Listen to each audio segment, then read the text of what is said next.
Ang kwentong ito ay hango sa totoong buhay. Mula ito sa isa nating kabayan na itago na lamang natin sa pangalang Eduardo. Walang eksaktong taon, probinsya ng Nueva Ecija. May taglay na abilidad at kagalingan ang bawat miyembro ng pamilya, lalong-lalo na ang mga anak. Hindi dapat pinagkukumpara. Bagkus tratuin sila ng patas, suportahan sa kanilang mga pangarap.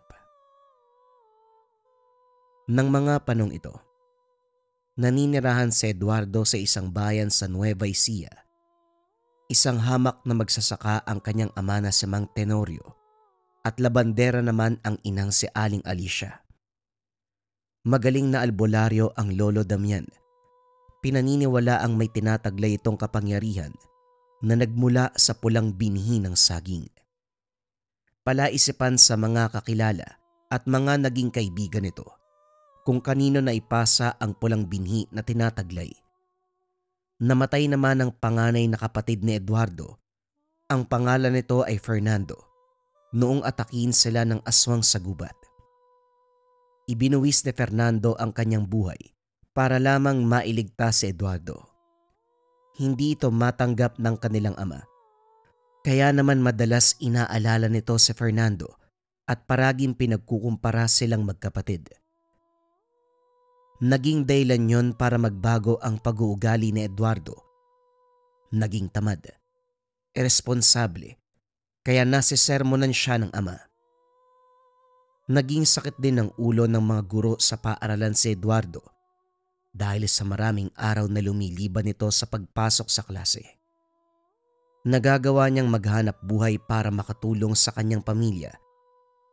Kung minsan naman, napapaaway siya sa mga sigang kabataan o hindi kaya naman sumasama sa kaibigang si Juan, nakikipagpustahan sa paglalaro ng gagamba. Sumapit sa edad na 14 si Eduardo at mas lalong umigting ang kanyang pagiging irresponsable. Isang araw, inutusan siya ng kanyang ama upang hugasan ang mga kamoteng ipagbibili nila sa bayan. Sumunod naman si Eduardo. Kaso nga lang nakita niya si Juan. Niyaya siya nitong sumama sa kanya para pumusta sa paglalaro ng gagamba. Naiwan sa may tabing ilog ang sako na may lamang kamote. Inakala ni Eduardo na malapit lamang ang pupuntahan nila ni Juan at hindi sila aabuti ng hapon, kaya panatag siyang iwanan ang mga kamote. Subalit nagtungo sila sa bahay ng kaibigan ni Juan na halos ilang metro lang ang layo buhat sa tabing ilog. Inabot na sila ng dapit hapon bago siya nakabalik sa tabing ilog. Magkahalong kaba at pagkadismaya ang naramdaman ni Eduardo noong maabutan niya.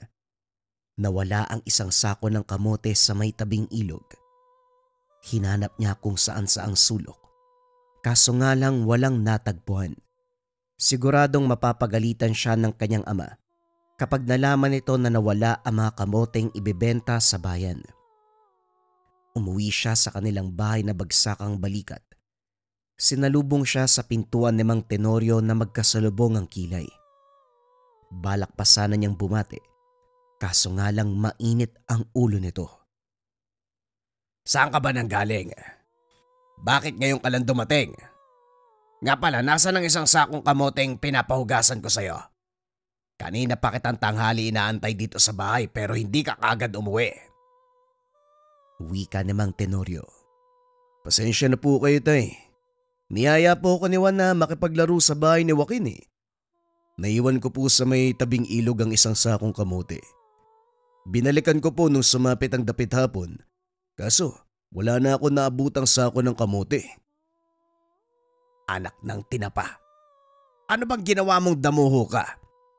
Hindi mo ba alam na pandagdag natin ang mapagbebenta ng mga kamote sa pambili ng bigas at ulam dito sa bahay? Ikinuyom ni Mang Tenorio ang kanyang kanang kamao. Dumapo sa mukha ni Eduardo ang malakas sa suntok. Halos mapasandal siya sa pintuan. Nagulat siya sa sobrang lakas ng pagkakasuntok sa mukha niya. Bukod sa muka, sinikmuraan pa siya ng kanyang ama. Dali-dali namang inawat ni Aling Alicia ang asawa, pilit na inilalayo kay Eduardo. Tumigil sa pambubugbog si Mang Tenorio, dinuro-duro pa sa Eduardo. Wala ka talagang nagagawang mabuti. Kung nabubuhay lamang sana si Fernando, mas madiskarte. Matutulungan niya ako sa lahat ng bagay. Responsable siya. Matulungin, hindi katulad mo. Wala kang ginawa kung hindi painitin ang ulo ko. Nairita si Eduardo sa mga narinig. Pakiramdam niya ay wala na siyang nagawang tama sa paningin ng ama. Tay, palagi na lang si Kuya Fernando ang pinupuri at pinagtatanggol niyo. Patay na siya pero pilit niyo pa rin siyang kinukumpara sa akin. Magkaiba kami at sinisikap kong maging katanggap-tanggap sa'yo. Kaso basura ako sa paningin niyo. Mabuti pa sana, ako na lang namatay noon para maging masaya kayo ngayon . Siguro nga, mas mabuti pang si Fernando ang nabuhay at hindi ikaw. Parang tumigil ang oras ng mga sandaling iyon. Labis na nasaktan si Eduardo sa mga sinabi ni Mang Tenorio. Nagdabog siya. Tumalikod sa kanyang ama. Binuksan niya ang pintuan. Eksaktong lumabas sa harapan niya si Mang Tobias, na matalik na kaibigan ng kanyang lolo Damian. Matagal na itong hindi bumibisita sa kanila, simula noong namatay ang kanyang abuelo. Nasorpresa siya nang dumating ito. Inabutan pa sila sa ganong kasamang sitwasyon.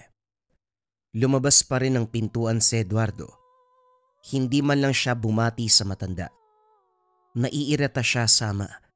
Pinapabalik siya sa loob ng tahanan pero wala na siyang pakialam. Masama ang loob niya sa kanyang ama. Gustong mapag-isa para makapag-isip-isip. Nagtungo sa paboritong lugar upang makapagpalipas ng sama ng loob. Pumunta sa likod ng bahay kung saan matatagpuan ang isang punong saging.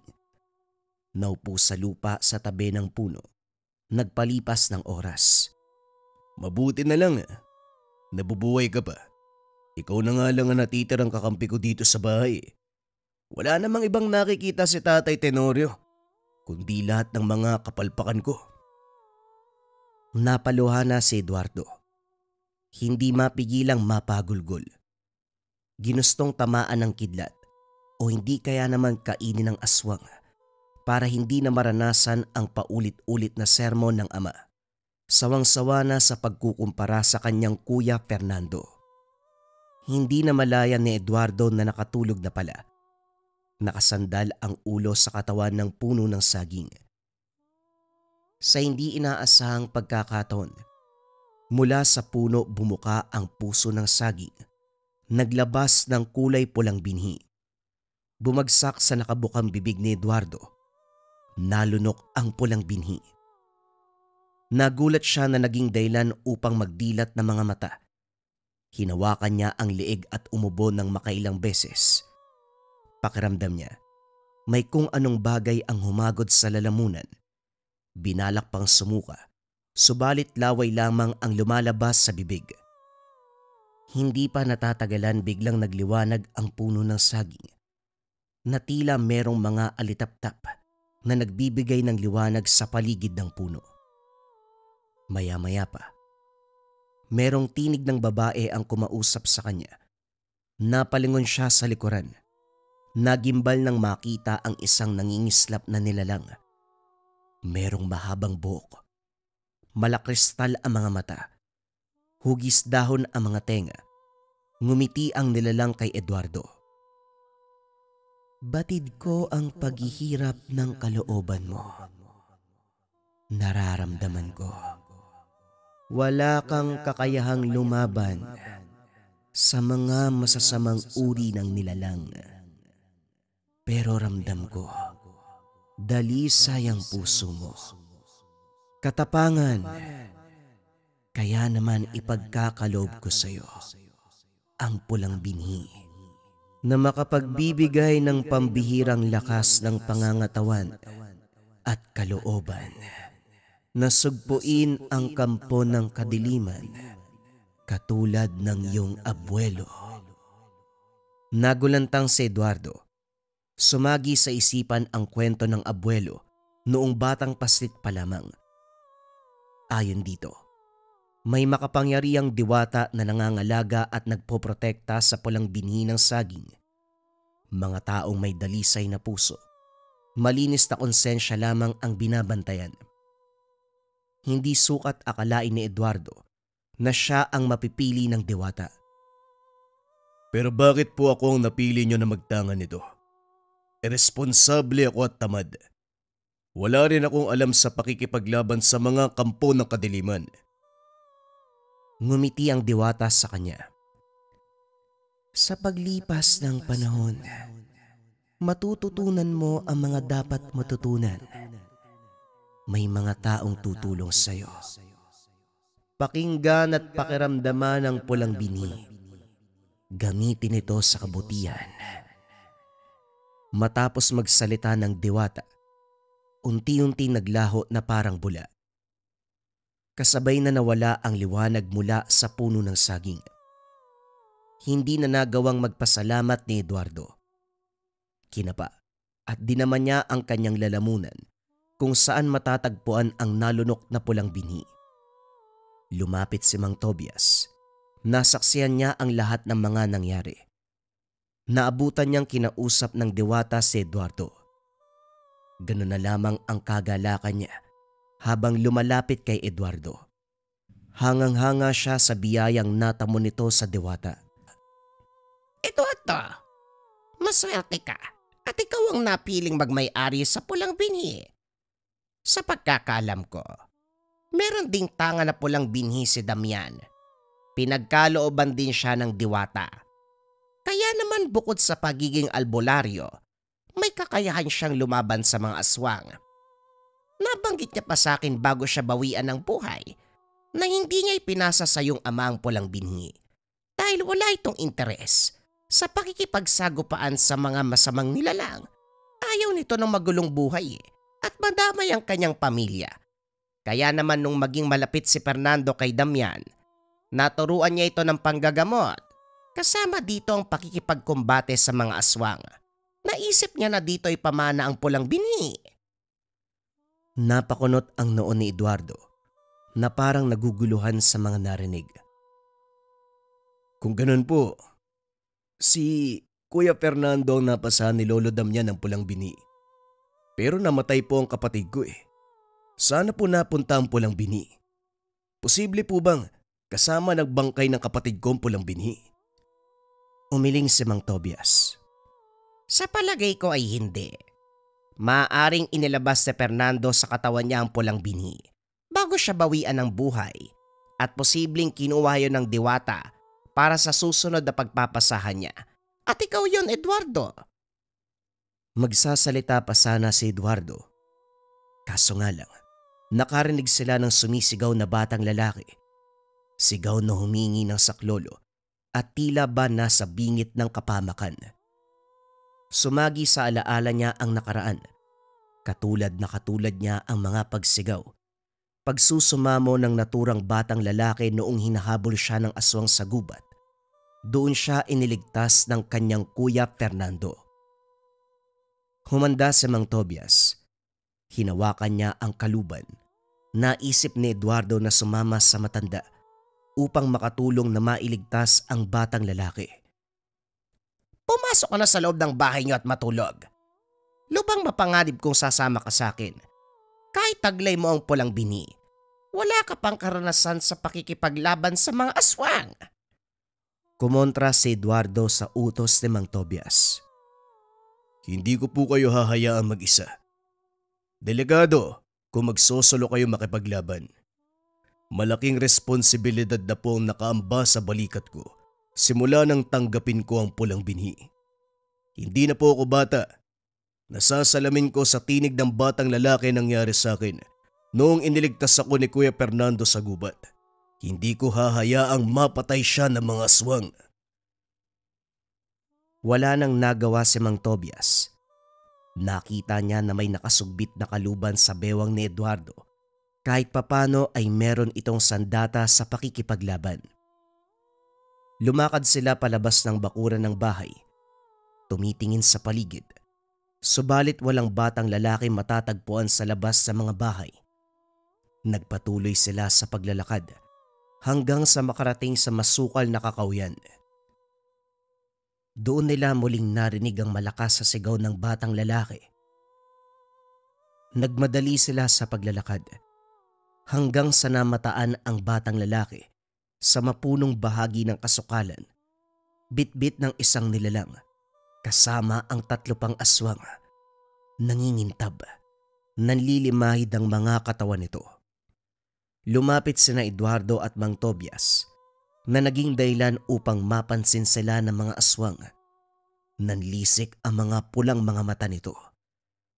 Umatake ang 3 aswang sa kanilang dalawa. Inilabas ni Eduardo ang itak. Ganon din ang ginawa ni Mang Tobias. Nagbato ng orasyon sa hangin, dahilan para mamilipit sa sakit ang aswang. Samantalang si Eduardo naman, nakalmot sa kanang braso. Kaso nga lang laking pagtataka niya dahil hindi bumaon ang kalmot nito. Hindi maramdaman ni Eduardo ang hapde. Pinagtulungan siya ng 2 aswang kaya winasiwas niya ang itak. Pilit na pinapalayo ang mga nilalang. Wala pa rin siyang alam sa pakikipagkumbate pero pinilit niyang makipaglaban sa kampo ng kadiliman. Maya-maya ay nakita niyang ngumisi ang isa sa mga aswang. Sumagi sa isip niya ang pamilyar nitong pagbumuka. Hindi siya maaaring magkamali. Ito mismo ang aswang na nakasagupa at pumatay sa kanyang kuya Fernando. May mahaba itong peklat noon sa muka, kaya sigurado siya na nakilala ang aswang. Namuo ang galit niya kaya nilapitan ang aswang at sinubukang labanan. Maswerte naman niyang nasaksak sa tagiliran ang nilalang. Umangil ito ng napakalakas at tinitigan siya ng masama. Buwelo na sana ng sunggab sa kanya. Kaso nga lang napalingon ito sa kinaroroonan ng 2 aswang na kasama. Nagulantang ito. Nakitang napatay ng matandang lalaki ang mga kasamaan. Sumugod na rin ang aswang na may hawak sa batang lalaki. Ngunit sa kasamaang palad, inundayan siya ng saksak ni Mang Tobias sa tiyan. Pagkatapos ay mabilis na tinagpas ang ulo. Nagpagulong-gulong sa lupa ang ulo ng nilalang. Sumambulat ang malansang amoy ng dugo nito. Nangamba ang nag-iisang aswang para sa kanyang kaligtasan. Tinulak niya ng napakalakas si Eduardo hanggang sa mahampas ang likuran nito sa katawan ng isang punong kahoy bago mapabagsak sa lupa. Dali-daling lumundag ang aswang. Naglaho na ito sa kadiliman. Hindi na siya naabutan ni Mang Tobias. Dumako siya kung saan bumagsak si Eduardo. Tinulungan nitong makabangon. Hinanap nila kung saan napunta ang batang lalaki. Sa pagkakalam ni Mang Tobias, inihagis ng aswang ang batang lalaki sa malayong bahagi ng kakawyan, kaya nagbakasakali sila ni Eduardo na baka nabubuhay pa ang batang lalaki. Tumingin sa kapaligiran, natagpuan nila itong nakaiga sa lupa. Medyo masakit ang katawan nito, dulot ng pagkakahagis sa kanya, pero nakaya ng bumangon at makapaglakad. Itinanong ni Mang Tobias kung saan nakatira ang batang lalaki. Malapit daw sa koprahan ng tahanan nito, kaya nagkusang loob ang dalawa na ihatid siya sa tahanan bago pa sila bumalik sa kanilang tahanan. Magbubukang liwayway nung makabalik sila sa bahay. Labis ang pag-aalala ni Eduardo sa kanya. Hindi na nila nagawang pumasok sa trabaho. Patuloy pa siyang hinahanap ni Mang Tenorio. Nang makauwi sa tahanan at maipaliwanag sa kanila ang buong kaganapan, nabigyan ng pagkakataong makahingi ng tawad ang mag-ama sa isa't isa. Ipinangako ni Eduardo na magiging responsable, lalo pat mabigat na responsibilidad ang kinakarap niya. Pagkatapos sa tanggapin ang pulang binhi ng diwata mula sa puno ng saging. Sa unang pagkakataon, nakarinig siya ng magandang pananalita mula sa ama. Anak, huwag kang mag-alala. Palagi kaming nandito para suportahan ka ng iyong ina sa mga magiging laban mo. Magtiwala ka sa kakayahan mo. Manalig ka sa Diyos. Hindi man ako naging mabuting ama sa paningin mo noon. Sisikapin ko tama ang mga pagkakamali ko. Sana bigyan mo ako ng pagkakataon. Natuwa si Eduardo at tila nabuhayan ng loob. Unti-unting bumabalik ang tiwala sa kanya. Kaya naman lumakas ang kumpiyansa sa sarili. Lumaban. Matutunan ang kaalaman sa pakikipagkumbate. Nagdilang anghelang diwata. Si Mang Tobias ang naging instrumento upang matutunan niya ang mga estilo sa pakikipaglaban sa mga aswang. Pansamantala siyang nanuluyan sa bahay ni Eduardo at sa araw-araw, may iilang nagiging pasyente. Iba-iba ang kondisyon ng mga ito, katulad ng mga nabarang, nakulam, nausog o inaaswang. Naisipan din ni Eduardo na kuhain sa tukador ang mga kagamitan sa panggagamot ni Lolo Damian. Nagkusang loob din siyang tumulong kay Mang Tobias sa panggagamot kaya natutunan na rin niya ang pagpapagaling sa mga taong may sakit. Pero sa kabila ng lahat, hindi pa rin niya pinabayaan ang pag-aaral lalo na't nalalapit na ang pagtatapos ng sekundarya. Hindi nagtagal na sanay ang katawan ni Eduardo sa pag-iensayo, sa pakikipagkumbate, gayon din sa panggagamot ng mga taong may malubhang karamdaman dulot ng masamang elemento. Nahinog na ang pangangatawan, nahubog ang kaalaman sa mundo ng espiritual. Hanggang sa dumating ang isang balita, kumalat sa buong sitio na merong mga gumagalang aswang na pumapatay sa mga kabataan. Naalarma ang mga residente, kaya naman maaga pa lang wala nang gumagala at wala nang nakikitang mga dalaga at binatilyo sa kalsada, maliban kay Juan at sa mga kabarkada niya. Hindi sila naniniwala sa mga gumagalang aswang. Parati silang napapagalitan ng kanilang mga magulang, pati na rin ang kapitan at mga tanod, kaso nga lang matigas ang kanilang mga ulo. Nagagawa pang yayain ni Juan si Eduardo sa tuwing wala itong pasok sa paaralan. Kaso nga lang abala si Eduardo sa pagtulong sa panggagamot, kaya hindi ito nakakasama. Pinayuan pa siyang bawas-bawasan ang paggala sa gabi dahil delikado na masumpungan ng mga aswang. Tumawa lang ng malakas si Juan bago umalis sa bahay ni Eduardo. Lumipas ang ilang linggo. Nagkaroon ng kasiyahan sa bayan. Maraming palabas at talagang nasabik ang mga kabataang manood. Sinamahan sila ng mga magulang upang matiyak ang kaligtasan. Minsang niyaya ni Juan si Eduardo na manood ng programa sa plaza. Kaso nga lang meron siyang mahalagang gawain kaya hindi ito masasamahan. Para mas makakabuti magsama ka ng ibang tao. Kahit yung mga magulang mo, para masigurong ligtas ka. Mas mabuting merong kasama. Ay nako, hindi na ako bata para samahan pa ng mga magulang ko. Isasama ko na lang si Roger, pati yung mga kaibigan natin kung di ka sasama sa akin. Nagpaalam si Juan kay Eduardo. Bumalik na sa kanilang bahay. Hindi naman mapalagay si Eduardo. Alam niyang magagawi sa plaza si Juan kasama ang kanilang mga kaibigan at posibleng manganib ang buhay nito. Sumapit ang gabi. Magkasamang nagtungo si Mang Tobias at Eduardo sa plaza. Hindi para manood, kundi para hanapin ang grupo ni Juan. Subalit hindi nila matagpuan ang mga ito. Siguradong nagkasalisi. Umuwi na ang magkakaibigan.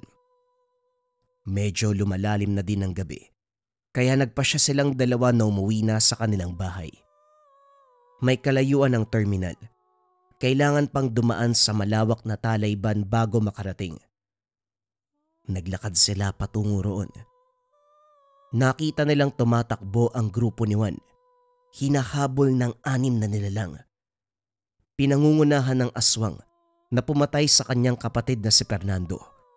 Kumaripas ng takbo sina Eduardo at Mang Tobias. Sumigaw si Eduardo na nakaagaw ng atensyon ng mga nilalang. Lumingon sila. Nakita ang dalawa na merong nakalabas na mga itak.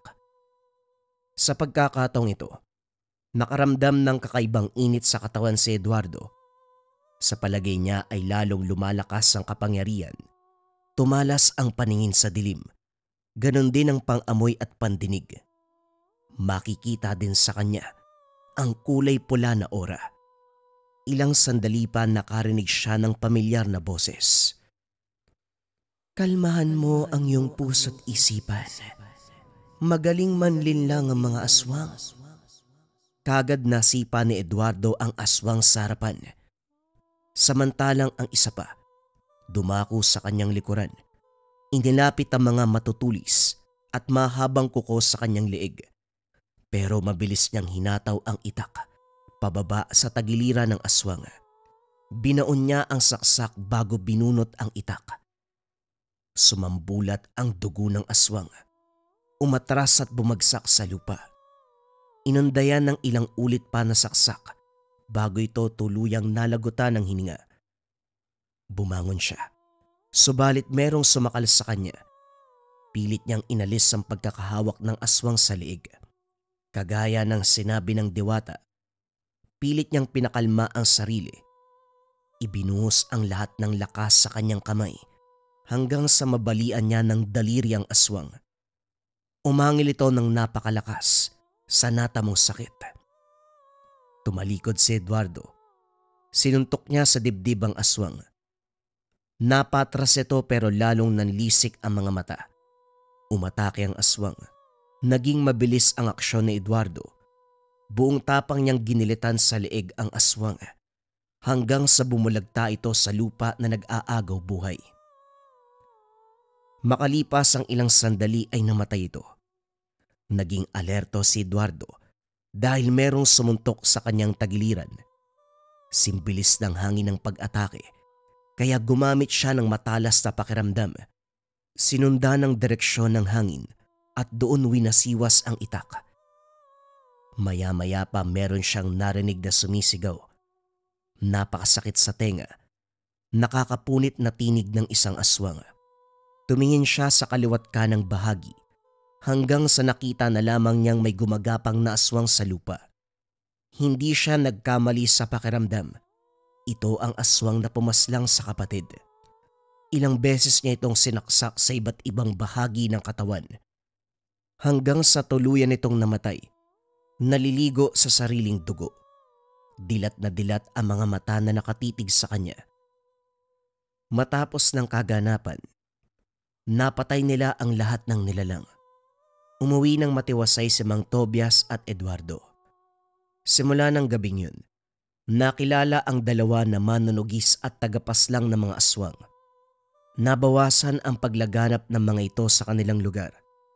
Pero nagpatuloy pa rin ang misyon ni Eduardo. Hindi na rin nagtagal si Mang Tobias sa lugar. Pagsapit ng ilang panahon ito ay nagpaalam na.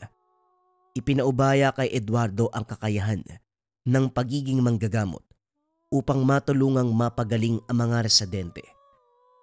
Nakapagtapos sa sekundarya si Eduardo pero hindi na siya tumuloy sa pag-aaral sa kolehiyo. Hindi tumutol ang mga magulang, bagkus humanga pa sila sa kabutihang naidulot ng pulang binhi sa pagkatao ni Eduardo. Hindi na rin siya kinukumpara ng kanyang ama sa panganay na kapatid. Taas noong pinagmalaki ni Mang Tenorio sa mga katrabaho at kaibigan nito. Naging malapit silang mag-ama sa isa't isa, nagtulungan sa lahat ng pagkakataon. At sa tulong din ng diwatang gabay ng puno ng saging na kulay pula, napagtagumpayan ni Eduardo ang lahat ng mahirap na naging laban. Ang buong kapangyarihan ng pulang binhi, ginamit niya sa pagtulong sa kapwa. At karamihan sa kanila, sa tuwing natutulungan daw ng binata, nakikita nila ang kulay pulang enerhiya na bumabalot sa katawan nito. Kaya naman siya'y binansagan ng mga tao bilang pulang manunugis at pulang albularyo. Ang susunod na kwento mga kabayan ay para sa ating weekend marathon. Huwag na nating patagalin pa. Simulan na ang storya. Ang kwentong ito ay hango sa totoong buhay. Mula ito sa isa nating kabayan na itago na lang natin sa pangalang Matias. Taong 1973, Pook ng Panay. Isa sa katutubong pangkat ng Pilipinas ay Negrito na meron pang katawagan kagaya ng Aita na naninirahan sa iba't ibang dako ng bansa. Sila ang mga taong may tangkad na aabot lamang ng 4 na talampakan. Maiitim ang balat, paminsan pango ang ilong, makapal ang mga labi, kulot-kulot ang mga buhok. Ang tanging kasuotan lamang ay tapis para sa mga kababaihan, bahag naman para sa mga kalalakihan. Nakatira ang mga ito sa lugar kung saan pwedeng mapagkunan ng pang-araw-araw na pagkain. Katulad ng bundok na pwedeng mangaso, makakuha ng halaman at bungang kahoy, at iba pang malapit sa ilog para makapangisda. Sa pagdaan ng panahon, naging tampok ng pangungutya ang pangkat dahil sa kanilang pisikal na kaanyuan. Hindi lilipas ang araw na hindi makakarinig ng panghuhusga. Ito ay isa sa mga kinakarap ni Mang Ata, isang negritong mag-isang naninirahan sa yungib ng kagubatan. Hindi siya kailanman dumarayo sa nayon sa takot na maging katawa-tawa sa paningin ng lahat. Nasa gubat lamang, ibinubuhos ang buong oras sa paghahanap ng makakain. Kung minsan naman, sa panahon ng tag-ani, sumusubok na makabili ng gulay sa mga magsasaka. Pero sa halip na makakuha, pinagtatawanan lamang. Oh, nandito na naman yung bansot si Ata. Makikisuyo ka ba ng gulay at prutas? Anong ibibigay mong bayad? Nung huli nagdala ka ng 2 isda. Aba kulang na kulang yon. Yung isda huhulihin mo lang ng ilang oras eh. Tapos yung pagtatanim namin buwan ang bibilangin. Sandali. Ano bang nangangamoy? Yung dala mong karne o ikaw? Ilang taon ka na bang walang ligo? Matapos magsalita ni Mang Onyot, napuno ng tawanan ang buong paligid. Lahat ng magsasaka, hindi mapigilang humagalpak ng tawa. Napayuko na lang si Mang Ata sa nararamdamang hiya. O yata, kung mangingisda ka lang sa ilog, bigyan mo naman ng kaunting oras ang sarili mo na makaligo. Daig mo pa yung isda sa sobrang lansa. Hindi ka ba nagtataka kung bakit wala ni isa sa nayon ang nakikipagkaibigan sa'yo? Ang baho mo kasi. Pangit na nga, nangangamoy ka pa. Wika ng isa pang magsasaka, si Mang Ubing. Ata kung ako sa'yo, huwag ka nang bumalik dito. Pagtatawanan ka lang namin. Ano ba kasi? Hindi ka nga payasyo, pero nakakatawa ang itsura mo. Pandak, pango pa ang ilong, ang itim-itim. Minsan nga, akala ko unggoy ang paparating. Ikaw pala. Wika ni Aling Asya. Lalong umingay ang paligid. Binalot ng katatawanan. Tahimik lamang si Mang Ata. Nag-iintay kung may magsasakang magbibigay ng kahit mangilang-ilang peraso ng gulay o prutas. Pero lahat ng mga ito, nagsialisan dala ang mga naani. Nagbuntong hininga ang matanda. Hinatid ng tanaw ang mga magsasaka. Naupo sa lilim ng puno at saka tinignan ang dalang karne, paanang nahuling usa. Sa kabilang banda, hindi maiwasang magtanong ng binatang nakasaksi sa pangyayari. Siya si Matias, ang pamangkin ni Mang Ruben na isa ring magsasaka. Kakabagong dating lang nito sa lugar mula sa probinsyang kinalakihan. Obet, ang lala pala ng mga tao dito sa inyo. Grabe kung manghusgaw. Gusto lang namang makahingi ng pagkain ng matanda. Kawawa naman siya. Nakaupo na nga lang sa tabi Tapos nilalait pa. Wika ni Matias sa pinsang si Obet. Kasalukuyang nagtatabas ng damo sa maliit na gulayan ang dalawa. Nasanay na ako sa ganyan Wala namang bago. Pero tama din sila Nakakatawa yung itsura ni Mang Ata. Hindi tuloy ako makapaniwala na merong ganyang taga rito sa mundo. Kung tayo pinagpala sa itsura, siya naman binagsakan ng kamalasan. Tugon ni Obet. Humagalpak ng tawa. Naihagis ni Matias ang bitbit na gulok. Hindi naman natamaan dahil mabilis na nakailag si Obet. Hindi na lamang ito pinansin. Pumitas ng ilang peraso ng talong at okra. Kumuha din ng mangga at langka sa loob ng tahanan. Pagkatapos mailagay sa maliit na bilao, dali-daling lumapit sa kinaroroonan ni Mang Ata. Manong, meron po ako dito ilang prutas. Pagtiyagaan nyo na lang po. Kakaani lang kasi ng karamihan sa pananim namin eh. Naibenta na ni Tiyo sa bayan. Eto na lang ang natira. Dali-daling tumayo ang matandang katutubo. Tinanggap ang bilao sabay abot ng karne bilang pambayad. Nagtaka si Matias dahil walang ideya kung ano ang ibig sabihin. Hindi nakapagtanong dahil umalis kagad si Mang Ata. Umuwi na lamang siya. Bitbit ang karne habang naguguluhan. Mabuti na kayanan mong lumapit sa taong yun. Sobrang baho kaya ng katawan yan. Alam mo pinsan, pahamak ang kilos mong yan ha. Dahil sinimulan mo paniguradong babalik si Mang Ata para manghuli uli. Ang bait mo kasi, binigyan mo pa talaga.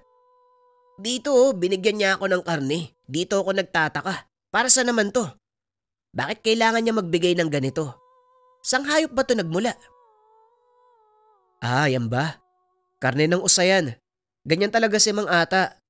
Kung gusto niya ng gulay at prutas o namang produkto ng sakahan, nagdadala siya ng karne sa mga nahuling hayop bilang pambayad. Wala siyang pera eh. Kaya sa ganyang pamamaraan na lang siya bumabawi. O yung tanong ko, ano ngayon yung gagawin mo sa karning yan? Napatitig si Matias sa dalang karne. Sariwang-sariwa pa. Hindi na rin na problema nang dumating ang Shuin. Tuwang-tuwang makita ang binitbit na karne. Walang tanong-tanong, dinala sa kusina para lutuin. Oh, naayos na yung problema mo sa karne. Magkakaroon tayo ng masarap na ulam. Magaling magluto si tatay kaya kahit anong karne pa yan, talagang masarap. Mamitas ka ng pansili. Mas masarap ang kain kapag may maanghang, no? Sige na, bilisan mo na. Naguluhan siya sa biglaang pagbago ng salita ng pinsan. Kanina kulang na lang, sabi na itapon ng karne. Pero ngayon, nauna pang magtungo sa kusina. Habang nasa pagkainan, hindi maiwasang magtanong ni Matias. Sa puntong ito, ang gustong marinig ay ang pananaw ng tiyuhin. Tiyo Ruben, bakit parang naging katatawanan ng mga magsasaka si Mang Ata? Tao rin naman siya, hindi po ba? Kung makapanglait parang mababang uri ng nilalang. Matias, ganito talaga sa lugar na ito. Naiintindihan ko naninibago ka pero sana wag mong isipin na mangimasok. Atupagin mo na lang kung ano ang sa atin. Walang pakialamanan kumbaga. Itong ginawa mo ngayon papalampasin ko kasi gusto ko makakain ng ibang putahe. Sa susunod hindi na ako papayag. Tugon ni Mang Ruben. Pero ang sagot nito, mas bumuhay ng kuryosidad ni Matias. Tiyo, hindi po ba mas nararapat na tumulong sa pamamagitan ng pagsita? Niyuyurakan nila yung pagkatao ni Mang Ata. Wala namang ginagawa yung tao sa kanila eh. Matias, iba ang lugar na ito kumpara sa probinsyang kinalakihan mo. Dito naging normal lang ang ganung tagpo. Hindi na kami magtataka kasi normal na gawain na yan dito eh. At para malaman mo, hindi makakaligtas sa pangungutya at panghuhusga ng tawang katutubong kagaya ni Mang Ata. Kaya nga sa gubat na lang siya nakatira eh, doon sa yungib kung saan tahimik. Pagtatawanan lang yan sa oras na bumaba para makahingi ng gulay at prutas. Wala namang panghuhusgang magaganap kung nasa yungib lang siya eh. Parang sinasabi niyo Tiyo, si Mang Ata pa ay may kasalanan kung bakit niya nararanasan yung panghuhusga ng mga tao. Insan alam mo, mas mainam na kumain ka na lang. Nakakawalang gana kumain kapag malamig na. Wika ni Obet. Hindi na sumagot si Mang Ruben. Tumahimik na lang din si Matias. Inatupag ang pagkain. Paglipas ng mga oras, malalim na ang gabi. Pero dahil maliwanag ang bilog na buwan, hindi pa inantok. Napagpasya ni Matias na tumambay muna sa bakuran. Siya lang mag-isa dahil tulog na ang mga kasama. Sa mga naunang sandali, kapayapaan lamang ng paligid ang meron.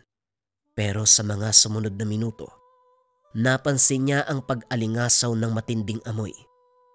Binaliwala lang ng una sa pag-aakalang lilipas, pero nang maramdaman ang kilabot na sinundan ng pag-angil, dali-daling pumasok ng tahanan si Matias. Sumilip sa bintana upang malaman kung saan nagmula ang ingay. Hindi nagtagal, nasaksihan ang nilalang na sa tanang buhay. Unang beses palang nakita. Gumapang ang malaaninong nilalang sa damuhan. Hindi maipaliwanag ni Matias ang hatid nitong takot. Sinundan niya ito ng tingin hanggang sa lumapit sa mga kabayan. Malayo na pero damang-dama niya ang kilabot. Ilang sandali pa, kumunot na lamang ang noo nang makita si Mang Ata. May dalang busog at palaso. Madaling nakilala dahil sa liit at pormahan ng bag lamang ang damit. Maingat itong pumwesto. Itinuon ang sandata sa direksyong titirahin. Nang makatansya, pinakawala ng palaso. Ang kasunod na narinig ni Matias, ang pagsigaw ng isang nilalang. Ilang sandali pa, hinila ni Mang Ata ang bangkay ng nilalang patungo sa kabundukan. Si Matias na nakakita, hindi malaman kung ano ang iisipin. Kinabukasan, nagulantang ang lahat nang makita ang mga bakas sa lupa. Nahawi ang mga damo dahil sa pagkahila ng nilalang kagabi. Walang nakakaalam sa nangyari maliban kay Matias. Nag-usap-usap ang mga tao. Kinakabahan siya na baka may magtanong at madulas ang sariling dila. Obing, nagmula sa tahanan mo yung bakas. May dugo pa. Wala ka bang nakita kagabi? Hindi ka ba nakarinig ng kaloskos? Sobrang himbing naman yata ng tulog mo. Malay ko kung anong nangyari. Madali lang naman sana ako magising kung may ingay. Pero kagabi wala talaga. Kayo ba? Magkalapit ang mga bahay natin. Wala ba kayong narinig? Abing, baka naman may kalokohan kang ginagawa ng hindi namin namamalayan. Kung ano man yan, tigilan mo. Hindi nakakatawa. Tignan mo ang bakas na yan. Parang nagmula sa hindi ordinaryong nilalang. Wika ni Aling Tasha. O teka, sandali lang. Eto na naman yung negrito, si Ata. Oh, saka pupunta. Mangangaso ka na naman. Doon ka sa malayo. Baka matipuhan mo mga alaga kong kambing Yang hawak mong palaso, sa sikmura mo tumagos. Doon ka, malis ka dito. Wika ni Mang Onyot nang makita si Mang Ata. Kakababa lang nito ng kabundukan. Kahit nasa kalayuan, pinuna kaagad ng mapanghusgang magsasaka. Nako, anong hayop na naman kaya ang dadali ng taong yan? Kaya ang baho-baho kasi kung ano-ano ang kinakain. Hindi na nga naliligo wag kang lumapit dito. Malayo ka pa pero naaamoy na kita. Wika ni Mang Ubing. Nga naman. Hitain ako sa oras na makalanghap ng mabahong amoy. Sumisikip ang dibdib ka. Lumis ka ng daan ata. Alis ka. Pasaway na perwisya. Ang ibang magsasaka na nakikinig, walang ibang ginawa kung hindi magtawanan. Si Mang Ata sa kabilang banda. Dali-daling bumalik ng kabundukan. Batay sa galawan nito, mukhang may gusto sanang sabihin sa mga tao. Pero dahil sa masamang pakikitungo, hindi na lamang ginawa. Napabuntong hininga si Mang Matias at saka pumasok ng tahanan. Sumunod naman kagad si Mang Ruben nang may mapansin sa kilos ng pamangkin. Matias, hindi naman sana nangingialam pero may gusto ka bang sabihin? Sa galaw mo kasi parang may nalalaman ka tungkol sa nangyari. Meron ba? Atin-atin lang to. Nagulat si Matias sa tanong ng Chewin. Muling kinabahan. Pero nakahanap din ng irarason. Wala naman po. Paano ko malalaman tulog na ako ng mga oras na yan. Sadyang hindi lang maganda yung gising ko. Kaya parang wala ho sa wisyo kong kumilos. Pasensya na ho kayo. Ganun ba? Akala ko kung ano na eh. Kasi kung meron kang nalalaman, mas mabuti sabihin mo para malaman ng lahat kung ano ba ang nangyayari. Ayon nga sa sabi nila, parang mula sa ibang nilalang ang natagpo ang bakas. Kung ganon, may ibang dapat bantayan. May aswang na nga na paminsan-minsang nanggugulo, dadagdag pa yung bagong nilalang. Ay nako. O siya, maiwan na muna kita. Sa puntong ito, doble ang kaba ni Matias dahil lang nakita kagabi ang sinabi nitong aswang. Narinig nito kahit doon pa sa pinanggagalingang probinsya. Hindi lang inasahan sa paglipat ng tahanan ng Chewin, aktwal na makakakita. Hanggang sa mga sandaling ito, sariwa ang nararamdamang takot. Diyos ko, kagabi ko lang nakita pero ngayon parang nasa harapan ko pa. Kaso si Mang Ata. Muling natahimik si Matias nang maalala ang ginawa ng matandang katutubo kagabi. Malinaw na nabalikan sa isipan ang ginawang pagpana hanggang sa paghila ng halimaw. Hindi tuloy maiwasang maisip na alamin ang tunay nitong pagkatao. Nang magkaideya, palihim siyang kumilos. Pagsapit ng hapon, inabangan ni Matias si Mang Ata. Sa taniman lang siya naglibot. Tumingin sa mga pananim habang inaantay na lumitaw ang matanda.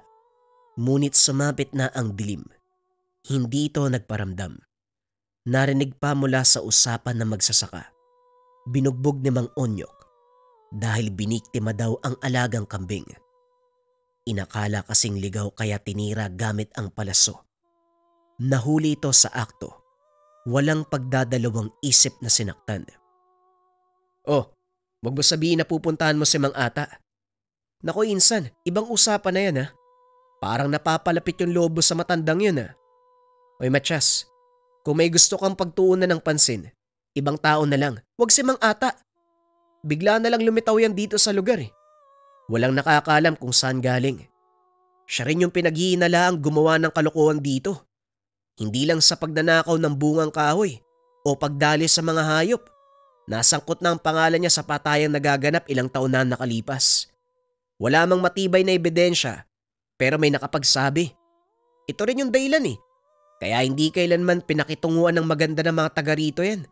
Kahit si tatay nga nag-iingat eh. Naguluhan si Matias. Mabuting tao ang tingin niya sa matandang katutubo. Hindi man pinagpala sa kagandahang pisikal. Malakas ang kutob niya na may mabuti itong kalooban. Dahil dito, mas lalong kursunadang malaman ang katotohanan. Nang tulog na ang mga kasama sa bahay, maingat siyang lumabas.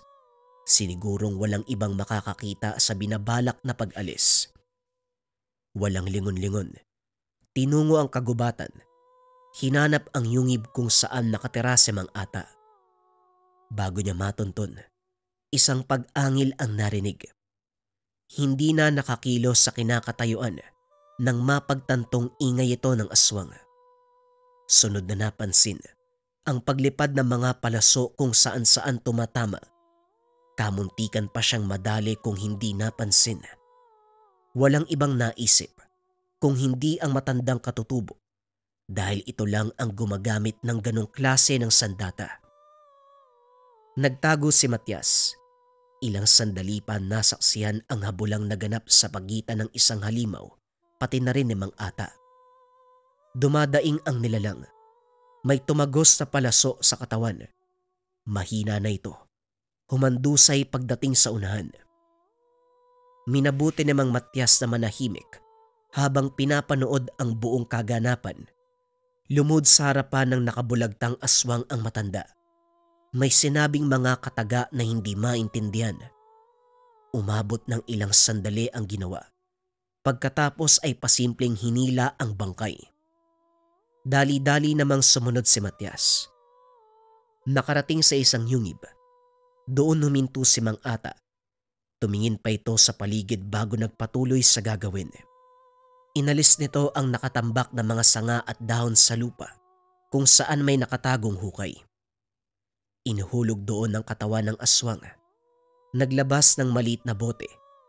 Inihipan lamang ang likod at saka ibinuhos sa bangkay. Ilang sandali pa ay sinindihan. Habang sumisiklab ang apoy, nakaluhod sa gilid si Mang Ata, muling bumibigkas ng mga kataga. Pakurap-kurap lamang si Matias na nanonood sa hindi kalayuan. Sa puntong ito, mas natatakot siya sa matanda kumpara sa tinutugis nitong aswang. Hindi nagawang tapusin ang pagsaksi sa kaganapan. Nagmamadali nang umalis sa lugar. Umuwi si Matias na hindi mapalagay sa nakita. Kinabukasan, bumaba si Mang Ata ng kabundukan upang makiusap ng iilang prutas. May dalang karne at lamang loob. Matyagang nag-aantay sa tabi kung merong magsasakang magbibigay. Samantala, tinignan lamang ito ni Matias. Sariwa pa rin sa alaala ang nasaksiyang kaganapan. Hanggang ngayon, dama pa rin ang takot. Oh, nandyan yung paborito mong negrito. Hindi mo lalapitan para bigyan ng gulay o prutas. Nung nakaraan lang, nag-aalala ka dyan Bakit parang ngayon natatakot ka na? Wika ni Obed nang mapuna ang kilos ni Matias. Hindi naman sa ganun. Napaisip lang ako sa sinabi mo at ni Tio Robin Siguro tama kayo. Huwag na lamang pansinin si Mang Ata. Hindi naman natin alam kung ano talaga siya at saan lugar nagmula bago makarating dito. Nalunok mo siguro yung buto ng ampalaya kanina habang naghiwa, Bigla ka na namang nagbago ng paningin. Kulang na lang kasi kupkupin mo na yung si Mang Ata Inaayawan na siya, pero ikaw gustong gusto mo yung taong yan tapos ngayon nagbago ka na naman. Pero mas mabuti na rin yan. Hindi ka madadamay sa panlalait ng mga taga rito. Kung kaibigan mo yan, naku, siguradong pagdidiskitaan ka. Napabuntong hininga si Matias. Ang sinabi ni Obed, hindi ito ang rason kung bakit piniling wag nang mangialam sa matanda. Ang mas matimbang na dahilan, ang nasaksihan sa nagdaang gabi. Natatakot sa posibleng mangyari kung mapapalapit dito. Sa paglipas ng mga araw, wala pa ring nagbago sa kaganapan. Tuwang-tuwa pa rin sa paningin ng lahat si Mang Ata. Kung paminsan nabubugbog dahil nagpupumilit na makakuha ng gulay. Hindi gumaganti. Hinahayaan ang mga tao na saktan siya. Babaluktot na lamang sa tabi. Tatanggapin ng anumang pamimisikal kapalit ang isang bunga o prutas. Nang tumagal, hindi na kayanan ni Matias ang pagmamaliit na mga kapitbahay sa katutubong negrito. Kung kaya't palihim na dumalaw sa yungib para magdala ng kaunting pagkain. Ginawa niya ito sa mga oras na walang makakakita kahit si Mang Ata. Isang gabi, nagulantang ang lahat. Isang uri ng nilalang ang sumalakay sa lugar. Bagong silang na sanggol ang pinunterya. Kahit marami ng taong tumataboy, hindi nila mapaalis. Layong makuha talaga ang bata. Samantala habang nagkakagulo na ang lahat, namataan ni Matias si Mang Ata sa hindi kalayuan. Nakatago sa mayayabong na halaman. Dala-dala ang busog at palaso at may kung anong sinasambit. Kinilabutan si Matias. Nag-iiba sa paningin niya ang itsura ni Mang Ata. Ang itsura nito ay binata. Makisig ang pangangatawan. May mga tattoo. At merong nagliliwanag na figura sa kanyang likuran. Mukha itong taong kabayo na parang ginto. Kinilabutan si Matias, pero nang mapansing nangihina ang aswang, naunawaan ang kilos ng matanda. Ilang sandali pa, dahan-dahang umalis ang nilalang. Nagtungo sa kagubatan na siya namang sinundan ni Mang Ata. Kitang-kita niya kung paanong nagliliwanag ang itsura nito. Dali-dali niyang sinundan si Mang Ata. Naligaw pa pagdating sa loob ng kagubatan. Hindi makita kung saan nagtungo si Mang Ata. Babalik na lang sana. Kinilabutan sa kadilimang bumabalot sa paligid nang makarinig ng malakas sa pag-angil. Pinuntahan ng pinagmulan. Mula doon nakita ang matanda. Napakabilis ng kilos ni Mang Ata. Iba na ang itsura. Binata na punong-puno ng tato. Sumasabay sa bawat galaw niya ang imahe ng gintong tikbalang. Sunod-sunod na atake ang binitawan ni Mang Ata. Sa bawat pagdampi ng kanyang kamao, unti-unting naaagnas ang katawan ng aswang hanggang sa tuluyang maging abo. Nawala ang katawan ng nilalang. Makaraan ng ilang sandali, nakita niyang pumasok ng yungib si Mang Ata. Naghintay siya kung kailan lalabas, pero laking gulat paglingon. Nasa harapan niya ito. Sandali lang, hindi po ba pumasok kayo ng kuweba? Bakit nandito kayo? Ano pong nangyayari? Gulat na gulat si Matias sa nakita. Bumalik na sa dating itsura si Mang Ata. May daanan sa kabila. Ano bang ginagawa ng katulad mo dito sa gubat? Hindi ka ba natatakot sa mga nilalang? Hindi ka ba natatakot sa akin? Napahugot ng hininga si Matias sa kaba. Nanginginig habang nakatingin sa mga mata ng matanda. Napadaan lang po ako. Aalis na po ako. Busilak ang iyong kalooban. Alam kong nakita mo ang kaganapan. Ngunit alam ko rin na hindi mo'y pagsasabi ang mga nasaksiyan. Mabuti kang tao, bata. Nararamdaman ko. Hindi nakapagsalita si Matias. Magaan man ang pakikitungo ng matanda. Hindi pa rin maiwasang makaramdam ng takot sa hindi maipaliwanag na gawain ito. Lumakad na siya. Pagdating sa unahan muling lumingon. Hindi kayang pigilan ang pagtatanong. Sino po ba talaga kayo, Mang Ata? Anong klaseng tao kayo? Bakit ganun yung nakita ko? Nagbabago kayo ng itsura. Mas mabuti nang wala kang alam. Sige na, iho. Umuwi ka na. Lumipas ang ilang linggo. Hindi na muling nakita si Mang Ata. Ilang beses nagtungo si Matias sa yungib para magdala ng prutas pero wala ng tao roon. Ang sabi ng nakakita, umalis na ang matanda. Ang paniniwala, hahanap ng bagong tahanan. Mas mainam ng ganon para makapagpahinga si Mang Ata sa mga taga rito. Kahit inaayaban ko ang taong yon, naawa din ako. Naging pulutan ang araw-araw na usapan. Sa kabilang banda, nahati ang damdamin ni Matias. May bahaging nalulungkot sa biglaang pagkawala ng matanda. May bahagi ding natuwa kagaya ng Chewin. Ipinagdasal na lamang kung saang dako nakarating si Mang Ata. Mapabuti sana ang kalagayan nito. Ngunit palaisipan pa rin kay Matias ang tungkol sa pagkatao ni Mang Ata, kung bakit nagbabago ang anyo nito bilang isang matipunong tao na punong-puno ng tattoo ang katawan. Maging sa kanyang gabay, nagintong tikbalang. Ang kwentong ito ay hango sa totoong buhay. Mula ito sa isa nating kabayan na itago na lang natin sa pangalang Moymoy. Taong 1988, Pook ng Iloilo. Nagmula sa pamilya ng manghihilot itong si Moymoy. Natutunan niya ang mga bagay-bagay sa murang edad.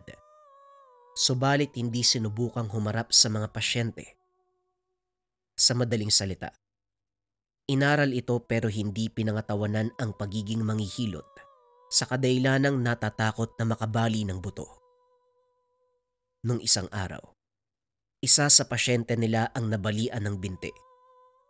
Malakas ang kanyang mga kamay kaya hindi maiwasan ang ganong insidente. Ilang beses nang pinagsabihan pero nadidiinan ng binata. Upang hindi na maulit ang pagkakamali, ibinaling ang interes sa ibang bagay. Moy, ang himbing ng tulog mo ha. Hindi mo alam na may sumugod ditong magulang, yung nakalaban mo sa boxing kagabi. Hindi na nakabangon eh. puno ng pasa ang katawan, tapos yung muka parang binugbog na kamatis. Wika ni Lolo Simon. Ginigising nito ang apo na mahimbing ang tulog. Naperwisyo siya dahil inatupag ng binata ang pagboboksing. At dahil malakas ang kamao, palaging sumusugod sa kanilang tahanan ang mga magulang upang magreklamo sa kanyang ginawa. Minsan na rin silang nakaharap sa barangay para resolbahin ang problema. Nauuwi sa pambayad ang lahat ng kinikita sa panghihilot. Ilang beses na kitang pinagsabihan na itigil mo yan, pero hindi ka nakikinig.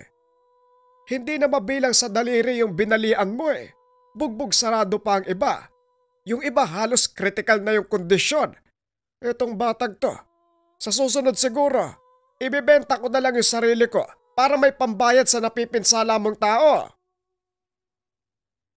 Pikit matang bumangon si Moymoy. Humarap sa matanda. Lolo, sila naman yung naggamon eh. Sumalang daw ako ng ring para malaman nila kung gaano kalakas yung mga suntok ko. Kasalanan po nila yun. Sinuntok nila ako. Sumuntok lang din ako. Gantiyan ba? Tugon ni Moymoy. Napabuntong hininga si Lolo Simon. Nagpigil na mahampas ng bitbit na sanga ang sariling apo. Alam mo naman kung gaano kalakas yung kamao mo. Sumalang ka pa sa laban. Alam natin pareho na kapag susuntok ka, may butong mababali eh. Sabi pa ni Toto, kung hindi ka inawat, mapapatay mo yung kalaban mo eh ba? Moy huli na yan ha. Marinig ko pa na sumali ka sa boxing na yan. Puputulin ko yung kamay mo. Tandaan mo yan. Si Lolo naman eh. Problema po nila yun. Hindi nila kaya yung lakas ko eh. Sila yung naggamon oh. Kasalanan ko ba yun? Sinasabi mo ba, hindi ka talaga titigil sa boxing? Oho, kayo na po yung nagsabi sa edad kong to. Dapat may kikitain na ako para makatulong sa buhay natin. Itong pagboboxing hindi lang katuwaan. Kumikita din ho ako. Puro barya pero pwede na. Inilabas niya ang lata na pinaglalagyan ng kinita mula sa pagboboxing. Halos mapuno na ang sisidlan. Tuwang-tuwa ang binata, pero kabaliktaran naman sa matanda. Buisit na to. Pinaglalaroan mo ang buhay ng kalaban. Ang saya mo kasi kumikita ka kapag may natutumba sa loob ng ring. Pero yung kalaban mo, kumusta? Nag-aagaw buhay.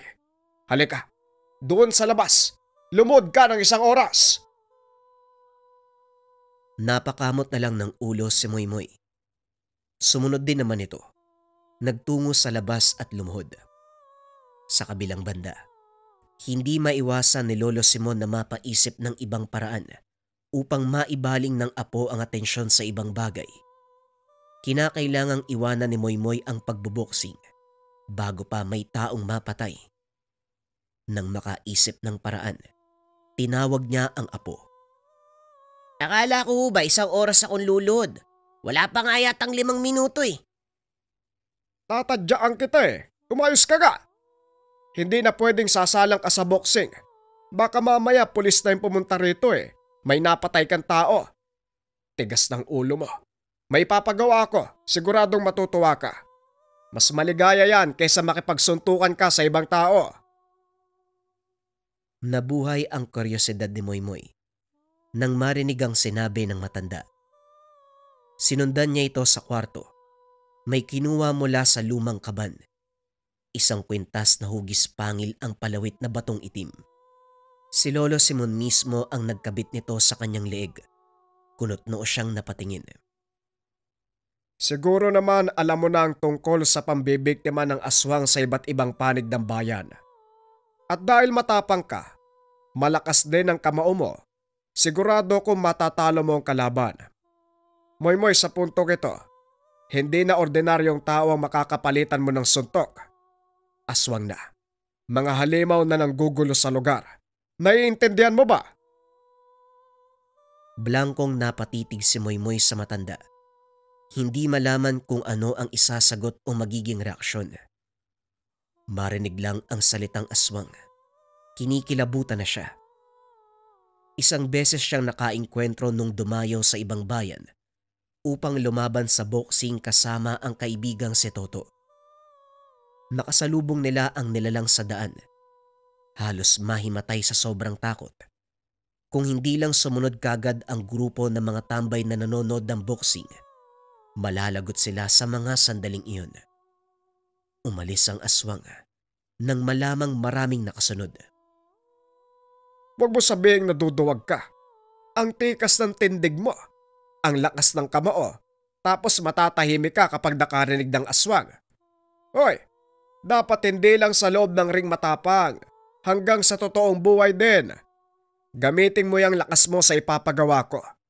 Kapag nagtagumpay ka, meron kang premyo. Nabuhayan ng loob si Moymoy nang marinig ang sinabi ni Lolo Simon. Hindi na nagdalawang isip, kagad nang pumayag. Ay sus, yun lang naman pala eh. Saan ba nagtatago yung aswang na yan? Bibirain ko. Aba, kita mo nga naman, talagang mayabang ka. Moy, hindi ito basta laro.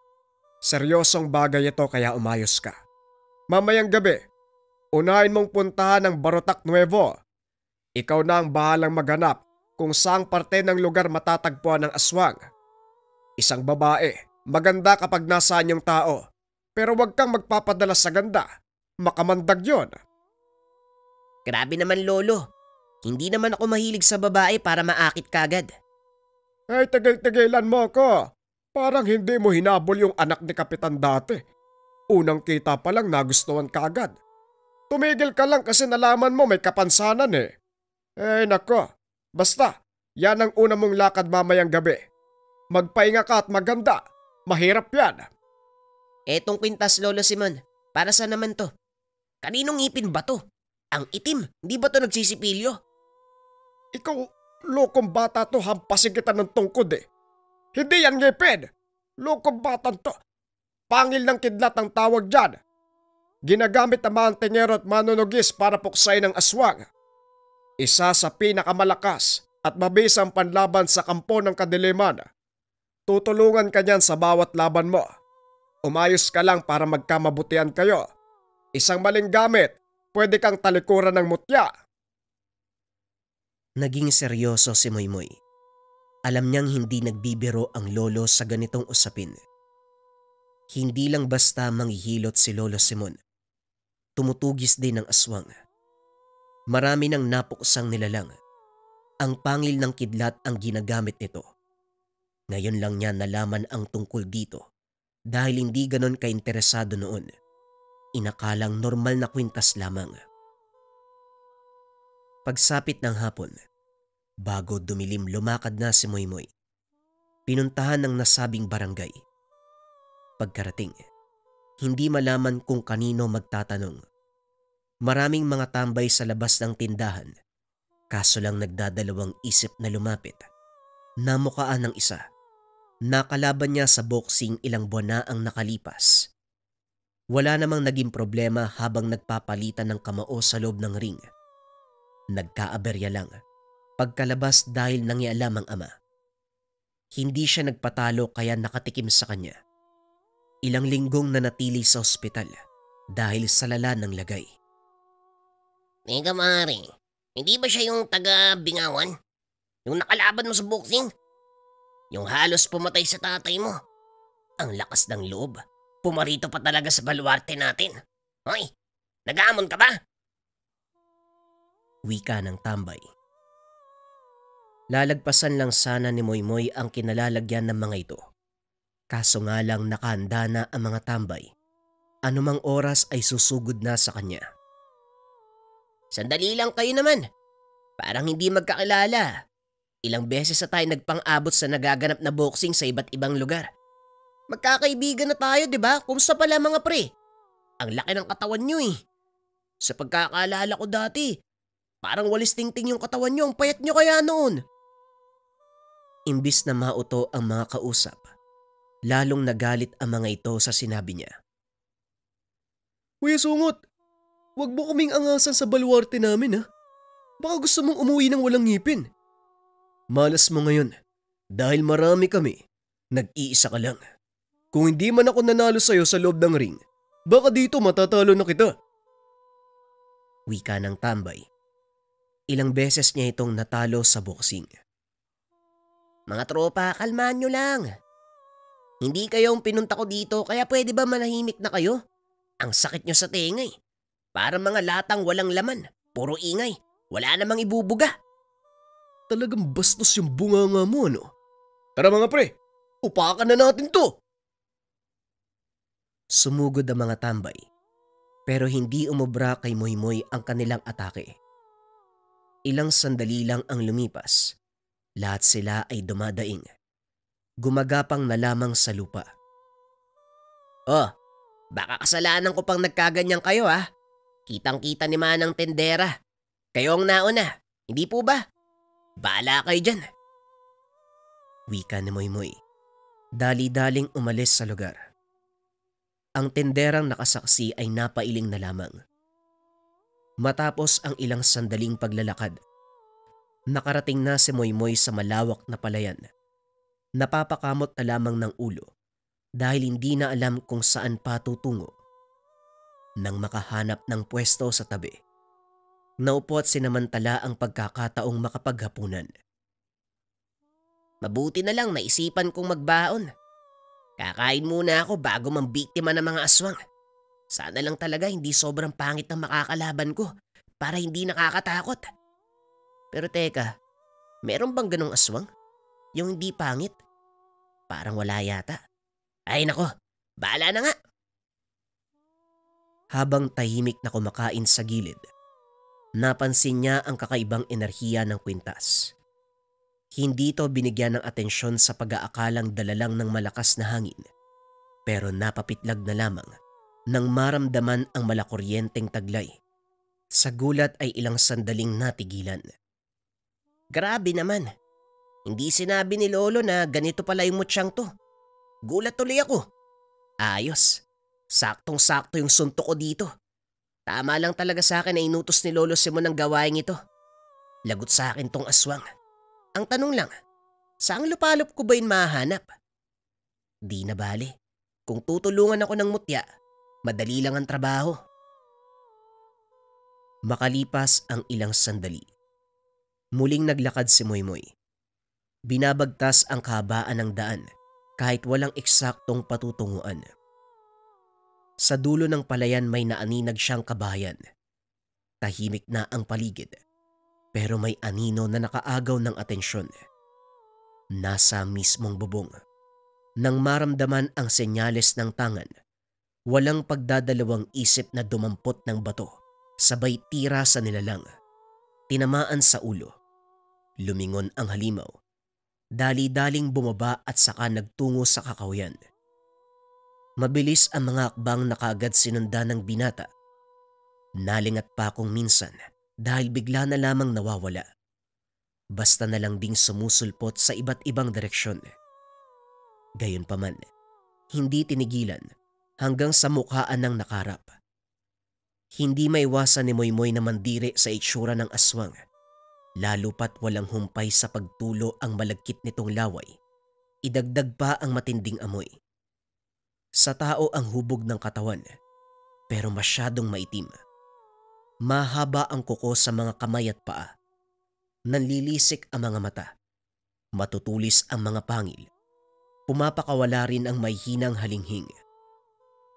Ang sabi ni Lolo Simon, babae yung aswang. Pero bakit parang matandang lalaki yung karap ko ngayon? Manong mawalang galang na po ah. Parang hindi yata ikaw yung pinunta ko dito eh. Babaeng aswang ang pakay ko sa lugar. Hindi ikaw. Sige po, diyan ka na nga. Wika ni Moymoy sabay talikod. Kaso nga lang sinunggaban siya ng nilalang. Nanlaki ang mga mata ng binata matapos itong tumilapon. Tumama ang likod sa puno. Hindi napigilang dumaing. Aba ayos ka rin ah. O sige, total magkarap na tayo. Maglaban na tayong dalawa. Muling umatake ang aswang. Hindi ito inatrasa ng binata. Sinabayan ang bawat galaw. Binilisan ang pagpapakawala ng suntok. Hindi tumagalang nilalang. Bumulagta habang sapo ang dugo ang bibig. Nangisay at nahirapan sa pagtayo. Kung hinayaan mo kong umalis, Kompleto sana yung ngipin mo ngayon. 1, 2, 3, 4, 5. Ang dami palang natanggal ah. Imbis kasi na umilag, hinaharang mo pa yung bibig mo. Anong laban ng ngipin mo sa kamao ko? Yan, natanggal tuloy. Ano, lalaban ka pa? Susuntukin sana ni Moymoy ang nilalang nang bigla itong mawala ng hininga. Humandusay na lamang sa lupa. Tuwang-tuwa naman ang binata dahil merong naitumbang aswang. Makalipas ang ilang sandali, iniwanan niya ito at nagpatuloy sa paghahanap ng lugar para hanapin ang babaeng aswang na siya naman talagang pakay. Bumalik sa kabayan si Moymoy. Nagbabaka sakaling may taong makakasalamuha. Malalim na ang gabi. Hindi pa natagpuan ang hinahanap at wala ring matutuluyan. Masyadong malayo kung uuwi pa ng bahay. Dumiretso sa kubo na may nakasinding ilaw. Napansin kagad ng may-ari ang presensya niya. Kamuntikan pang mataga ng itak. Ay pasensya ka na bata, akala ko kasi aswang eh. Dito sa lugar namin, lilipas lang ang ilang araw, may magpaparamdam na naman. Malapit kasi rito yung tahanan ng mag-amang aswang. Kapag makarinig lang na pinag-uusapan sila, mananakot. Ay nako, tawagin mo pala ako Mang Amer. Ikaw ba, anong pangalan mo? Moymoy po ang pangalan ko, Manong, pero matanong ko lang. Malapit lang dito sa tahanan yung mag-amang aswang? Kung ganun baka matulungan niyo ako. May hinahanap kasi kong halimaw eh. Ito talaga yung pakay ko sa lugar. May nakalaban akong aswang kanina pero lalaki naman yun eh. Napatitig sa kanya ang matanda. Napaisip sa sinabing aswang. Ilang sandali pa. Nagsalita ito tungkol sa nalalaman. Matanong nga muna kita, sino ka ba talaga? At bakit parang hindi ka natatakot sa mga aswang? Sa pananalita mo, parang isa kang subok na manunugis. Nagdadalawang isip si Moymoy na magsabi ng katotohanan. Hindi siya ang tipo ng tao na nagbibigay ng impormasyon, lalo na kung buhay ang pag-uusapan. Pero nang makitang mag-isa lamang ang matanda sa tahanan, walang naramdamang masamang enerhiya, dito na siya nagpaliwanag. Sabihin na lang po natin na ilang beses ko nang nasubukang tumugis ng aswang. Manong, nakikiusap ako. Sabihin niyo po sa akin, sino yung sinasabi niyong mag-amang aswang? Gusto ko na po kasing matapos yung sadya ko dito para makauwi na. Sige, isa kang manunugis ka mo. Sabi mo yan ha? Baka mamaya kapag sinabi ko sa halip na mapatay mo, ikaw tong mapatay, madamay pa ako. Cargo de konsensya pa kita kapag nangyari yon. Hindi po ako mamamatay. Hindi ko po pangarap yun oh. Sa lugar na ito, meron talagang pamilya ng aswang na nakatira. Unti-unting namatay ang iba at ang mag-ama na lamang ngayon ang nabubuhay. Ang amang matanda at ang 2 anak, masyadong mapanghahasang tatay. Makarinig lang ng kahit isang salita laban sa kanila, susugurin ang bahay mo pagsapit ng gabi. Yung anak naman, masyadong maganda parang Diyosa. Minsan nang nalin lang sa gandang mga kalalakian dito. Yan ang ginamit na alas para makapambiktima. Kung ganun, tama nga. Tama na sa inyo ako nagpunta. Bukas na bukas tutugisin ko silang 2. Manong, ang sabi lang naman sa akin ni Lolo, yung babaeng aswang ang kailangan kong puksain. Pero isasali na din natin yung tatay para tuluyang matapos ang kasamaan nila. Ngayon lang ako nakasalamuha ng binata na kung magsalita parang ermitanyong maraming kaalaman. Saang lugar ka ba nagmula? Nakakagulat ang katulad mo ah. Hindi sumagot si Moymoy. Sa halip humingi ito ng unan at kumot. Matapos makahanap ng pwesto ay natulog na. Napahugot na lamang ng hininga si Mang Amer, nahihiwagaan sa kanyang presensya. Hindi na rin nagusisa, natulog na sa sariling kwarto. Kinabukasan, tumulong na muna si Moymoy sa gawaing bahay at sakahan. Walang tao sa tahanan ng mag-amang aswang, kaya kinakailangang mag-intay. Ang sabi ni Mang Amer, Sa gabi lamang nagkakatao ang bahay ng mga ito. Habang nagpapalipas ng oras, nagpresentang mag-araro. Sa kalagitnaan, napansin niya ang isang babae. Malayo pa lang pero bungad na ang kagandahan. Kagad ding nahulaan ni Moymoy kung sino ito dahil sa senyales ng tangan. Dagdag pa ang pag-iwas ng mga taong nakakasalubong sa daan. Huwag kang magpapalata, bata. Umiwas ka ng tingin kung ayaw mong mabulag sa kagandahan yan. Sus, kagandahan. Halimaw naman. Huwag kayong mag-alala, Manong, matibay to. Hindi nadadaan sa anumang panlilin lang. Nagulat na lang ito nang ibalik ang tingin sa kinalalagyan ng dalaga. Wala na sa lugar. Paglipas ng mga oras, sumapit na ang gabi. Inaya na muna ng hapunan bago pinayagang umalis. Kinakabahan talaga ako sa'yo, bata. Sigurado ka ba talaga sa binabalak mo? May oras pa para umatras. Ako na po ang bahala sa sarili ko, Manong. Maraming salamat po sa tulong nyo. Mag-ingat po kayo rito. Lalakad na ako. Makalipas ang ilang sandali, narating din ni Moymoy ang tahanan ng mag-amang aswang. Nag-iisang kubo sa malawak na kagubatan. Bukas ang ilaw sa loob. Halatang merong tao.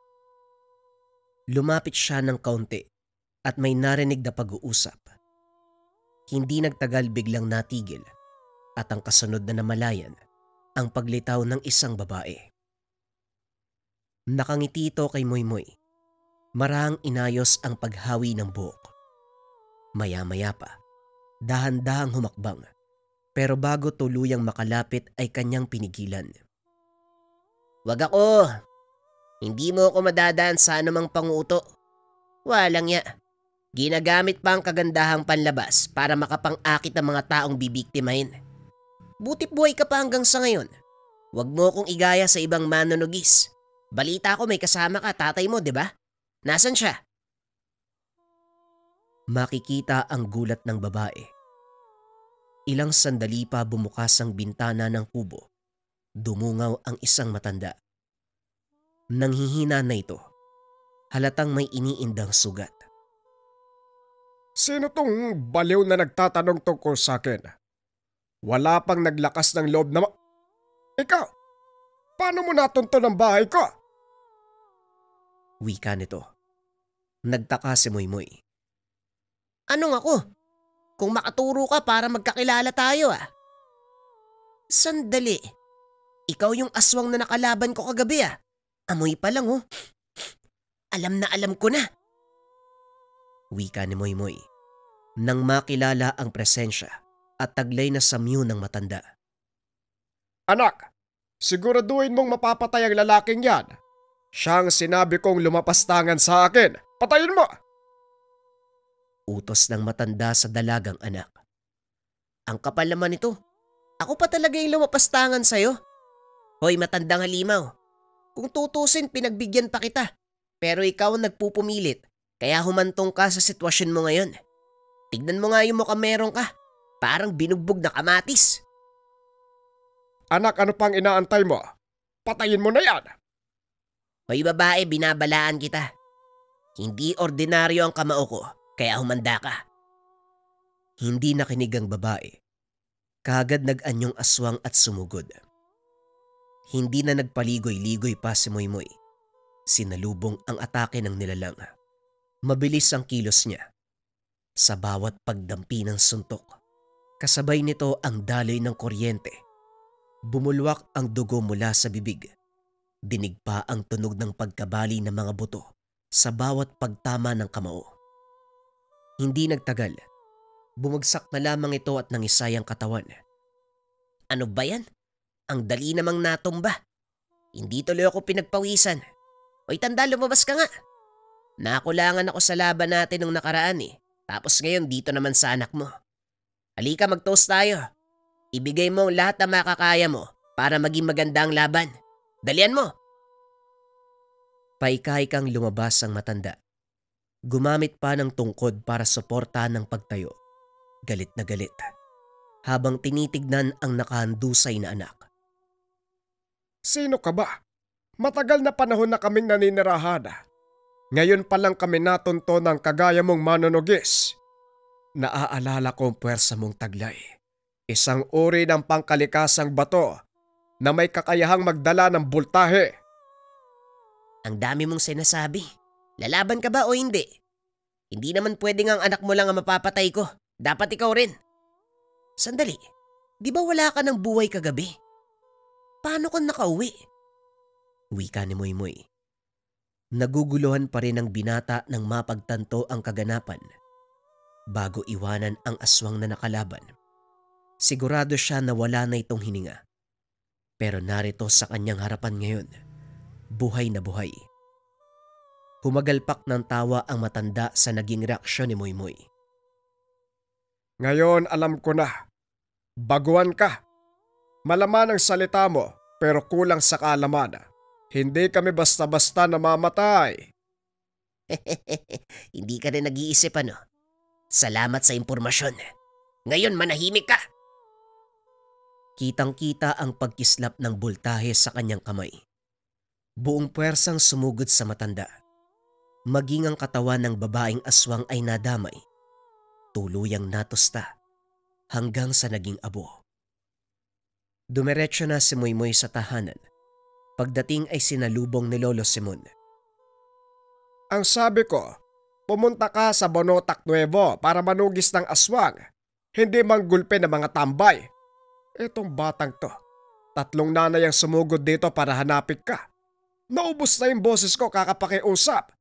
Lumuhod pa ako para magmakaawa. Ano pag ginawa mo? Teka, sandali lang naman lolo. Kakarating ko lang tapos yan kagad yung bubungad. Hindi man lang kinumusta yung lakad ko. Huwag mong ibahin ang usapan. Ang tigas ng ulo mo, Moymoy. Ikakamatay ko yung konsumisyon sa'yo eh. Kaya nga kita pinadala sa lugar para malayo ka sa kaguluhan pero yun pa rin ang nangyari. Pero hindi bale na. Naayos ko na yung problema. Yung lakad mo, anong kinalabasan? Dapat maganda yan ha para makabawi ka sa dala mong perwisyo. Ano pa nga ba lolo? Di napatay ko. Yung tatay sa kayong anak. Akala ko magiging mahaba yung labanan kaso natapos kagad. Hindi man lang ako pinagpawisan. Lolo, sa susunod bigyan mo ako ng malakas sa kalaban. Umaarangkada na naman yung kayabangan mo. Mabuti naman kung ganon. Mag-amang aswang ang natugis mo. Ang sabi kasi sa akin babae lang eh. Kasama pala ang tatay. Pero apo hindi biro yan.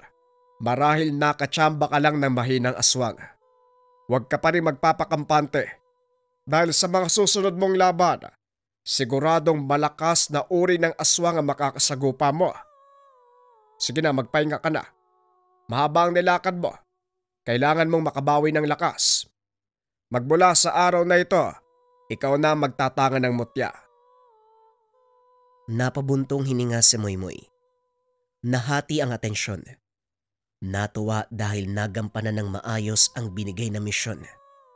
Paghanga sa sarili, sa kakayahang ipinamala sa kalagitnaan ng panunugis. Hindi lubos akalain na ang lakas ng mga kamao magagamit hindi lamang sa pakikipagsuntukan, kung hindi sa aktwal na sagupaan para magligtas ng mga tao. Pero alam niya rin sa kanyang sarili, nagsisimula pa lamang ang totoong pagsubok sa kanya. Lalong-lalo na, ipinamana sa kanya ni Lolo Simon ang mutya ng kidlat.